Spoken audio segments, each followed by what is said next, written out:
ਬਿਸਮਿਲ੍ਲਾ ਰਹਿਮਾਨ ਰਹੀਮ। ਸੱਜਣੋ ਤੇ ਮਿੱਤਰੋ, ਦੁਨੀਆ ਖੇਡ ਤਮਾਸ਼ੇ ਤੋਂ ਵੱਖ ਕੁਝ ਨਹੀਂ। ਇਹਦਾ ਮੁੱਲ ਮਿੱਟੀ ਦੀ ਇੱਕ ਢੇਰੀ ਤੋਂ ਜ਼ਿਆਦਾ ਨਹੀਂ। ਜੇ ਤੁਸੀਂ ਇਸ ਦੁਨੀਆ ਪਿੱਛੇ ਆਪਣਾ ਈਮਾਨ, ਜ਼ਮੀਰ ਤੇ ਨਜ਼ਰੀਆਤ ਤਿਆਗ ਦਿਓਗੇ ਤਾਂ ਫਿਰ ਤੁਸੀਂ ਸ਼ਾਇਦ ਦੁਨੀਆ 'ਤੇ ਕਮਾ ਲਵੋ, ਪਰ ਚੰਗੇ ਲੋਕਾਂ ਵਿੱਚ ਤੁਹਾਡਾ ਸ਼ੁਮਾਰ ਕਦੀ ਨਹੀਂ ਹੋਏਗਾ। ਤਾਰੀਖ ਭਰੀ ਪਈ ਹੈ ਉਹਨਾਂ ਲੋਕਾਂ ਨਾਲ ਜਿਨ੍ਹਾਂ ਦੁਨੀਆ ਕਮਾਈ, ਮੁਲਕਾਂ ਉੱਤੇ ਕਬਜ਼ੇ ਕੀਤੇ, ਹਰ ਤਰ੍ਹਾਂ ਦੀ ਅਖਲਾਕੀਆਤ ਨੂੰ ਪੈਰਾਂ ਹੇਠਾਂ ਰੋਲ ਕੇ ਬਾਦਸ਼ਾਹੀ ਲੱਭੀ। ਇੱਕ ਜ਼ਮਾਨਾ ਸੀ ਉਹਨਾਂ ਦੇ ਨਾਂ ਦਾ ਡੰਕਾ ਵੱਜਦਾ ਸੀ। ਬੜੇ ਬੜੇ ਤਗੜੇ ਲੋਕ ਤੇ ਹਾਕਮ ਉਹਨਾਂ ਦੇ ਨਾਂ ਤੋਂ ਕੰਮ ਜਾਂਦੇ ਸਨ। ਉਹਨਾਂ ਤਗੜਿਆਂ ਦੀ ਫੌਜ ਜਦ ਤਿਆਰੀ ਕਰਦੀ ਤਾਂ ਕੁੱਲ ਜਹਾਨ ਉੱਤੇ ਆਬਾਦ ਮੁਲਕਾਂ ਨੂੰ ਕੰਬਣੀ ਛਿੜ ਜਾਂਦੀ। ਤੁਸੀਂ ਮਿਸਾਲਾਂ ਲੱਭਣ ਟੁਰ ਜਾਓ ਤੇ ਇੱਕ ਤੋਂ ਵੱਧ ਇੱਕ ਅਜਿਹਾ ਬੰਦਾ ਲੱਭੇਗਾ ਜਿਹਨੇ ਆਪਣੇ ਜ਼ੁਲਮ ਦੇ ਜ਼ੋਰ 'ਤੇ ਆਪਣਾ ਨਾਂ ਕਮਾਇਆ। ਸਿਕੰਦਰ, ਦਾਰਾ, ਚੰਗੇਜ਼, ਹਲਾਕੂ ਤੇ ਇਹਨਾਂ ਦੇ ਸੈਂਕੜੇ ਹੋਰ ਕਿਰਦਾਰ ਜਿਹੜੇ ਲੋਕਾਂ ਨੂੰ ਇੰਝ ਰੋਂਦ ਕੇ ਲੰਘ ਜਾਂਦੇ ਜਿਵੇਂ ਉਹਨਾਂ ਦੇ ਸਾਹਮਣੇ ਇਨਸਾਨੀ ਆਜ਼ਾਦੀ ਦੀ ਕੋਈ ਹੈਸੀਅਤ ਨਹੀਂ। ਇਹ ਗੱਲ ਦਰੁਸਤ ਹੈ ਕਿ ਜਦ ਕੋਈ ਜੰਗ ਸ਼ੁਰੂ ਹੁੰਦੀ ਹੈ ਤਾਂ ਫਿਰ ਅਖਲਾਕੀਆਤ ਦੀ ਕਿਤਾਬ ਨੂੰ ਲਾਂਭੇ ਰੱਖ ਦੇਣਾ ਪੈਂਦਾ ਹੈ। ਪਰ ਦੁਨੀਆ ਉੱਤੇ ਬਹੁਤ ਸਾਰੀਆਂ ਮਿਸਾਲਾਂ ਅਜਿਹੀਆਂ ਵੀ ਨੇ ਕਿ ਜੰਗ ਛਿੜੀ ਪਰ ਅਖਲਾਕੀਆਤ ਦਾ ਮਨਸ਼ੂਰ ਜਾਂ ਨਜ਼ਰੀਆ ਨਹੀਂ ਭੁਲਾਇਆ ਗਿਆ। ਮੇਰੇ ਨਬੀ ਸੱਲੱਲਾਹੁ ਅਲੈਹਿ ਵਸੱਲਮ ਨੇ ਜੰਗੀ ਅਸੂਲ ਬਿਆਨ ਕਰਦਿਆਂ ਫਰਮਾਇਆ ਸੀ ਕਿ ਕਿਸੇ ਜ਼ਨਾਨੀ, ਬੁੱਢੇ, ਬਾਲ ਜਾਂ ਨਹਾਤੇ ਸ਼ਖਸ 'ਤੇ ਹਮਲਾ ਨਹੀਂ ਕਰਨਾ। ਇੱਥੋਂ ਤੱਕ ਹੀ ਨਹੀਂ ਬਲਕਿ ਇਹ ਵੀ ਆਖਿਆ ਕਿ ਕਿਸੇ ਰੁੱਖ ਜਾਂ ਕਿਸੇ ਇਬਾਦਤਗਾਰ ਨੂੰ ਨੁਕਸਾਨ ਨਹੀਂ ਪਹੁੰਚਾਉਣਾ। ਉਹਨਾਂ ਦਾ ਹੁਕਮ ਮੰਨਦੇ ਰਹਿੰਦੇ ਅਤੇ ਜੰਗਾਂ ਵੀ ਅਸੂਲੀ ਬੁਨਿਆਦਾਂ 'ਤੇ ਹੁੰਦੀਆਂ, ਲੜਾਈਆਂ ਹੁੰਦੀਆਂ ਪਰ ਸੁਲ੍ਹਾਂ ਦੇ ਰਸਤੇ ਵੀ ਆਜ਼ਾਦ ਨਿਕਲ ਆਉਂਦੇ। ਪਰ ਸੱਜਣੋ, ਜਦ ਇਨਸਾਨ ਗੁੱਸੇ ਵਿੱਚ ਹੋਵੇ ਜਾਂ ਕਿਸੇ ਕੋਲੋਂ ਇੰਤਕਾਮ ਲੈਣ ਦੀ ਸੋਚ ਇਖਤਿਆਰ ਕਰ ਲਵੇ ਤਾਂ ਫਿਰ ਉਹਦੇ ਲਈ ਮਜ਼ਹਬੀ ਅਹਿਕਾਮਾਤ, ਇਖਲਾਕੀ ਕਦਰਾਂ ਅਤੇ ਸਮਾਜੀ ਰਵੱਈਏ ਦੀ ਕੋਈ ਹੈਸੀਅਤ ਨਹੀਂ ਹੁੰਦੀ। ਮੈਦਾਨ ਅਮਲ ਦੀਆਂ ਜੰਗਾਂ ਦੇ ਨਾਲ ਨਾਲ ਕੁਝ ਲੜਾਈਆਂ ਅਜਿਹੀਆਂ ਵੀ ਹੁੰਦੀਆਂ ਨੇ ਜਿਨ੍ਹਾਂ ਦਾ ਤਾਲੁਕ ਤੁਹਾਡੀ ਜ਼ਿੱਦ ਅਤੇ ਜ਼ਾਤੀਆਂ ਨਾਲ ਜੁੜਦਾ ਹੈ। ਇਹ ਉਹ ਜੰਗਾਂ ਨੇ ਜਿਹੜੀਆਂ ਬਜ਼ਾਹਰ ਕਿਸੇ ਹੋਰ ਜਵਾਜ਼ ਨਾਲ ਲੜੀਆਂ ਜਾਂਦੀਆਂ ਨੇ, ਪਰ ਇਹਨਾਂ ਦੀ ਹਕੀਕਤ ਵਿੱਚ ਤੁਹਾਡੇ ਜ਼ਾਤੀ ਮੁਖਾਸਮਤ, ਉਹ ਭਾਵੇਂ ਕਿਸੇ ਕੌਮ ਨਾਲ ਹੋਵੇ, ਬੋਲੀ ਨਾਲ ਜਾਂ ਫਿਰ ਸ਼ਖਸੀਅਤ ਨਾਲ, ਇਹ ਮੁਖਾਸਮਤ ਅਜਿਹੀ ਜੰਗ ਦੀ ਸੂਰਤ ਇਖਤਿਆਰ ਕਰ ਲੈਂਦੀ ਹੈ ਜਿਹਦਾ ਅੰਜਾਮ ਕਿਸੇ ਲਈ ਵੀ ਚੰਗਾ ਨਹੀਂ ਹੁੰਦਾ। ਮੈਂ ਆਪਣੀ ਆਜ਼ਾਦੀ ਵਿੱਚ ਇੱਕੋ ਹੀ ਸਬਕ ਸਿੱਖਿਆ ਹੈ ਕਿ ਤੁਸੀਂ ਕਿਸੇ ਤਾਕਤਵਰ ਤੋਂ ਘਬਰਾਉਣਾ ਨਹੀਂ, ਖਾਸ ਕਰ ਅਜਿਹੇ ਤਗੜੇ ਬੰਦੇ ਤੋਂ ਜਿਹੜਾ ਫਰੌਨੀਅਤ ਦੇ ਅਰੂਜ ਉੱਤੇ ਹੋਵੇ, ਜਿਹੜੇ ਇਖਤਿਆਰਾਂ ਦੀ ਤਲਵਾਰ ਹੱਥ ਵਿੱਚ ਲੈ ਕੇ ਦੂਜਿਆਂ ਦੇ ਮੁਫਾਦਾਤ ਦਾ ਸਿਰ ਕਲਮ ਕਰਨ ਨੂੰ ਆਪਣੇ ਲਈ ਵੱਡਾ ਕਾਰਨਾਮਾ ਸਮਝੇ। ਮੈਂ ਉਹ ਸਬਕ ਸਿੱਖਿਆ ਹੈ ਕਿ ਅੱਤ ਖੁਦਾ ਦਾ ਵੈਰ ਹੈ। ਹਰ ਉਹ ਸ਼ਖਸ ਜਿਹਦੇ ਕੋਲ ਇਖਤਿਆਰਾਤ ਨੇ ਜਾਂ ਫਿਰ ਉਹ ਕਿਸੇ ਤਗੜੇ ਦਾ ਖਸੀਆ ਬਿਰਦਾਰ ਹੈ, ਵਕਤੀ ਤੌਰ ਉੱਤੇ ਉਹ ਸਮਝਦਾ ਹੈ ਕਿ ਇਸ ਜ਼ਮੀਨ ਉੱਤੇ ਮੈਂ ਹੀ ਖੁਦਾ ਹਾਂ। ਕਦੀ ਕਦੀ ਇਹ ਲੱਗਦਾ ਵੀ ਹੈ ਕਿ ਉਹ ਸ਼ਖਸ ਮੇਰੇ ਦਾ ਖੁਦਾ ਹੈ। ਪਰ ਸੱਜਣੋ, ਰੱਬ ਹਰ ਸ਼ੈ ਬਰਦਾਸ਼ਤ ਕਰ ਲੈਂਦਾ ਹੈ ਪਰ ਆਪਣੀ ਹਮਸਰੀ ਦਾ ਦਾਵਾ ਕਦੀ ਬਰਦਾਸ਼ਤ ਨਹੀਂ ਕਰਦਾ। ਫਰਾਊਨ, ਨਮਰੂਦ, ਸ਼ੱਦਾਦ, ਚੰਗੇਜ਼ ਅਤੇ ਅਜਿਹੇ ਹਜ਼ਾਰਾਂ ਖੁਦਾਈ ਦਾਅਵੇਦਾਰ ਤਾਰੀਖ ਦੇ ਵਰਕਿਆਂ ਅੰਦਰ ਗਰਕ ਹੋ ਗਏ ਅਤੇ ਸਾਡੀ ਬਿਊਰੋਕ੍ਰੇਸੀ ਵਿੱਚ ਟੁਰਦੇ ਫਿਰਦੇ ਫਰਾਊਡ ਕੀ ਹੈਸੀਅਤ ਰੱਖਦੇ ਨੇ। ਸੱਜਣ ਪਿਆਰਿਓ, ਮੇਰੀ ਸਾਰੀ ਹਯਾਤੀ ਲੜਾਈਆਂ 'ਚ ਲੰਘ ਗਈ। ਮੈਨੂੰ ਜੋ ਸਬਕ ਘਰੋਂ ਮਿਲਿਆ ਸੀ ਉਹ ਇਹੋ ਸੀ ਕਿ ਮਾੜੇ ਬੰਦੇ ਦੇ ਮੋਢੇ ਨਾਲ ਮੋਢਾ ਲਾ ਖਲੋਣਾ ਹੈ। ਕਿਸੇ ਤਗੜੇ ਤੋਂ ਨਹੀਂ ਡਰਨਾ, ਤਾਂ ਜਿਹੜਾ ਤਗੜਾ ਕਿਸੇ ਮਾੜੇ ਦੀ ਹੱਕ ਤਲਫੀ ਕਰ ਰਿਹਾ ਹੋਵੇ ਉਹਦੇ ਖਿਲਾਫ ਜੰਗ ਲੜਨਾ ਤੁਹਾਡੇ 'ਤੇ ਵਾਜਬ ਨਹੀਂ, ਫਰਜ਼ ਹੈ।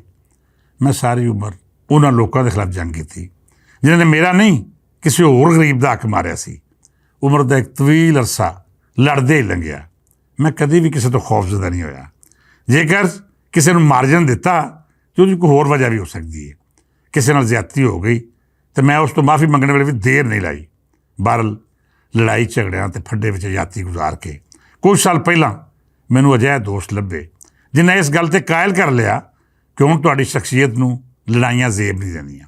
ਉਹਨਾਂ ਮਿੱਤਰ ਪਿਆਰਿਆਂ ਅਤੇ ਕੁਝ ਮੇਰੀ ਫੈਮਿਲੀ ਦੇ ਲੋਕਾਂ ਨੇ ਮੈਨੂੰ ਅਜਿਹਾ ਕੈਪਚਰ ਕੀਤਾ ਕਿ ਮੈਂ ਉਸ ਮੁਦੱਸਰ ਇਕਬਾਲ ਭੱਟ ਨੂੰ ਆਪਣੀ ਸ਼ਖਸੀਅਤ ਦੀ ਕਿਸੇ ਕਾਲ ਕੋਠੜੀ ਵਿੱਚ ਕੈਦ ਕਰ ਦਿੱਤਾ ਜਿਹਦੇ ਨਾਂ ਤੋਂ ਵੇਲੇ ਦੇ ਬੜੇ ਬੜੇ ਫਰਾਊਨ ਅਤੇ ਨਮਰੂਦ ਕੰਬਦੇ ਸਨ। ਮੈਂ ਆਪਣੀ ਸ਼ਖਸੀਅਤ ਦਾ ਇੱਕ ਅਜਿਹਾ ਪਹਿਲੂ ਹਰਫੇ ਗਲਤ ਵਾਂਗੂ ਮਿਟਾਉਣ ਦੀ ਕੋਸ਼ਿਸ਼ ਕੀਤੀ ਜਿਹੜਾ ਮੇਰੀ ਪਹਿਚਾਣ ਬਣਿਆ ਅਤੇ ਮੇਰੀ ਤਾਰੀਖ ਵਿੱਚ ਜ਼ਿੰਦਾ ਰਹਿਣ ਦੀ ਵਜ੍ਹਾ ਵੀ ਹੋ ਰਹੇ ਉਹ ਪਹਿਲੂ ਰਵੇ। ਮੈਂ ਆਪਣੀ ਜ਼ਿੰਦਗੀ ਨੂੰ ਸਿਰਫ ਔਰ ਸਿਰਫ ਮਾਂ ਬੋਲੀ ਦੇ ਨਾਂ 'ਤੇ ਵਕਫ ਕਰਤਾ। ਮੈਂ ਪੰਜਾਬੀ ਸਹਾਫਤ ਨੂੰ ਆਪਣਾ ਮਿਸ਼ਨ ਬਣਾ ਲਿਆ ਅਤੇ ਫੈਸਲਾ ਕੀਤਾ ਕਿ ਮੇਰੀ ਆਜ਼ਾਦੀ ਦੇ ਜਿੰਨੇ ਵਰ੍ਹੇ ਬਾਕੀ ਨੇ, ਰੱਬ ਤੌਫੀਕ ਦਿੱਤੀ ਅਤੇ ਮੈਂ ਪੰਜਾਬੀ ਸਹਾਫਤ ਨੂੰ ਮਰਨ ਨਹੀਂ ਦੇਵਾਂਗਾ। ਆਪਣੀ ਬੋਲੀ ਦੇ ਅਖਬਾਰਾਂ ਦੇ ਨਾਲ ਨਾਲ ਰਸਾਲਿਆਂ ਨੂੰ ਵੀ ਤਹਿਰੀਕ ਦੇਵਾਂਗਾ। ਉਹ ਅੱਖਰਾਂ ਰਾਹੀਂ ਨਵੀਂ ਨਸਲ ਦੀ ਤਰਬੀਅਤ ਕਰਨ ਅਤੇ ਉਹਨੂੰ ਆਪਣੀ ਬੋਲੀ ਦੇ ਨਾਲ ਜੋੜ ਕੇ ਰੱਖਣ। ਮੈਂ ਆਪਣੀ ਸਾਰੀ ਉਮਰ ਦੀ ਕਮਾਈ ਪੰਜਾਬ ਹਾਊਸ ਦੇ ਨਾਮੇ ਵਕਫ ਕਰਤੀ। ਪੰਜਾਬੀ ਸਹਾਫਤ ਅਤੇ ਅਦਬ ਲਈ ਇੱਕ ਅਜਿਹਾ ਅਦਾਰਾ ਬਣਾਇਆ ਜਿਹਦੀ ਪ੍ਰਾਈਵੇਟ ਸੈਕਟਰ 'ਚ ਤੁਹਾਨੂੰ ਮਿਸਾਲ ਕਿਸੇ ਹੋਰ ਥਾਂ 'ਤੇ ਨਹੀਂ ਲੱਭੇਗੀ। ਮੈਂ ਕੋਸ਼ਿਸ਼ ਕੀਤੀ ਕਿ ਪੰਜਾਬੀ ਬੋਲੀ ਨੂੰ ਉਸ ਜਿੱਦਾਂ ਵੱਲ ਲੈ ਕੇ ਆਵਾਂ ਜਿਹੜੀ ਅਜੋਕੇ ਵੇਲੇ ਦੀ ਲੁੱਡੀ ਲੋੜ ਹੈ। ਮੈਂ ਇਸ ਕੋਸ਼ਿਸ਼ 'ਚ ਕਾਮਯਾਬ ਹੋਇਆ ਅਤੇ ਰੋਜ਼ਗਾਰ ਭੁਲੇਖਾ ਰਾਹੀਂ ਅਜਿਹਾ ਨੈਟਵਰਕ ਵੀ ਤਸ਼ਕੀਲ ਦੇ ਦਿੱਤਾ ਜਿਹਦੇ ਬਾਰੇ ਹਰ ਕੋਈ ਇਸ ਗਲਤਫਹਿਮੀ ਦਾ ਸ਼ਿਕਾਰ ਸੀ ਕਿ ਇਹ ਕੰਮ ਮੁਮਕਿਨ ਹੋ ਹੀ ਨਹੀਂ ਸਕਦਾ। ਮੈਨੂੰ ਇਤਮਾਨ ਸੀ ਕਿ ਪੰਜਾਬੀ ਬੋਲੀ ਦੀ ਆਬਿਆਰੀ ਲਈ ਮੈਂ ਆਪਣੀ ਸ਼ਖਸੀਅਤ ਦਾ ਜਿਹੜਾ ਰੰਗ ਮਿਟਾ ਦਿੱਤਾ ਹੈ, ਜਿਹੜਾ ਪਹਿਲੂ ਲਾਹਮੇ ਰੱਖ ਦਿੱਤਾ ਹੈ, ਜਿਹੜੀ ਸ਼ਨਾਖਤ ਆਪਣੇ ਤੋਂ ਦੂਰ ਕਰਤੀ ਹੈ, ਉਹਦੀ ਥਾਵੇਂ ਮੈਨੂੰ ਅਜਿਹੀ ਪੁਰਸਕੂਨ ਅਤੇ ਪੰਜਾਬੀ ਸੇਵਾ ਵਾਲੀ ਅਜਿਹੀ ਹਯਾਤੀ ਲੱਭੀ ਹੈ ਜਿਹਦੇ ਵਿੱਚ ਵਾਰਸ ਅਤੇ ਬੁੱਲ੍ਹ ਨਾਲ ਗੱਲਾਂ ਬਾਤਾਂ ਹੁੰਦੀਆਂ ਨੇ। ਤਸੱਵੁਫ ਦਾ ਅਜਿਹਾ ਦਰ ਖੁੱਲ੍ਹਦਾ ਹੈ ਜਿੱਥੇ ਰੂਹਾਂ ਪਾਕੀਜ਼ਗੀ ਦੇ ਪਾਣੀ ਨਾਲ ਗੁਸਲ ਕਰਦੀਆਂ ਨੇ। ਦਿਲ ਹੂ ਦੀ ਜ਼ਰਬ ਨਾਲ ਸੁਲਤਾਨ ਬਾਹੂ ਦੀ ਮਜਲਿਸ ਜਾ ਪੜਦਾ ਹੈ। ਜ਼ਿੰਦਗੀ ਦਾ ਰੁੱਖ ਹੀ ਬਦਲ ਗਿਆ।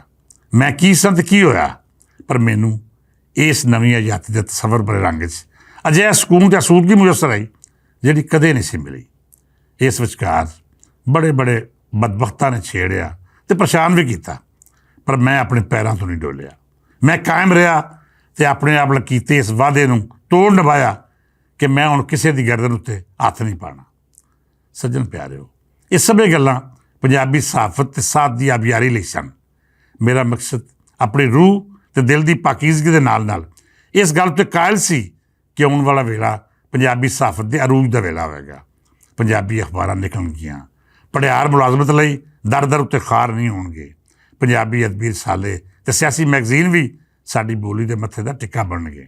ਸੱਜਣ ਪਿਆਰਿਓ, ਮੈਂ ਪੰਜਾਬੀ ਸਹਾਫਤ ਦੀ ਆਬਿਆਰੀ ਦਾ ਮੁੱਲ ਆਪਣੀ ਸ਼ਖਸੀਅਤ ਅਤੇ ਪਹਿਚਾਣ ਨੂੰ ਕੁਰਬਾਨ ਕਰਕੇ ਤਾਰਿਆ।